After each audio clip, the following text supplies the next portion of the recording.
আমি আজকে পনিরের মুইঠা করব। এখানে আমি একটা বড় বাটিতে 400 গ্রাম আমি পনির নিয়ে নিয়েছি। দুখানা আলু সেদ্ধ করে স্ম্যাশ করে নিচ্ছি। 1 চামচ লঙ্কার গুঁড়ো, হাফ চামচ জিরে ধনের গুঁড়ো ভাজা মশলা, 2 চামচ চিনি, স্বাদ অনুসারে লবণ, বেসন দিয়ে দিচ্ছি 3 চামচ, সামান্য গরম মশলা। এবার এই মিশ্রণটাকে আমি ভালোভাবে মেখে নেব।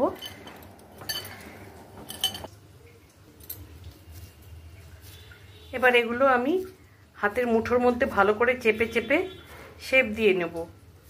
যেহেতু মুঠোর মধ্যে এগুলো চেপে চেপে করতে হয়, সেই জন্য এর নাম মুঠা। এবার কড়াইতে বেশ খানিকটা তেল গরম করে মুঠাগুলো ভেজে নেব।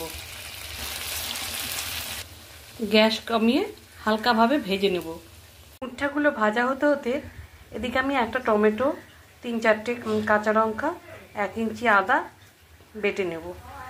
টমেটো, আদা, কাঁচা লঙ্কা বাটার মধ্যে আমি স্বাদ মতো নুন, হলুদ, স্বাদ অনুসারে চিনি, 1 চামচ ধনে গুঁড়ো, ছোট চামচের 1 চামচ কাশ্মীরি লঙ্কার গুঁড়ো, ছোট চামচের হাফ চামচ ঝাল লঙ্কার গুঁড়ো, এগুলো সব একসঙ্গে মিশিয়ে রেখে দিলাম।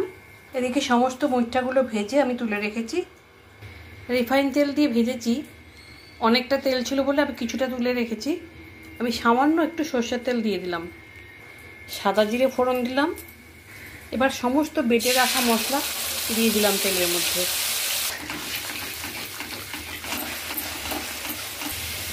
কিছুটা গরম মশলা দিয়ে দিলাম। গ্রেভির জন্য আমি গরম জল দিয়ে দিচ্ছি।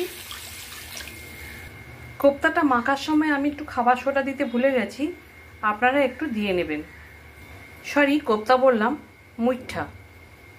ঝোলটা খুব ভালোভাবে ফুটে উঠেছে। সমস্ত মুইঠাগুলো আমি ঝোলের মধ্যে ছেড়ে দিলাম। রেসিপিটা যদি আপনাদের পছন্দ হয় তাহলে প্লিজ লাইক, কমেন্ট করবেন, সাবস্ক্রাইব করে আমার পাশে থাকবেন। এবার একটু ঘি দিয়ে দেব।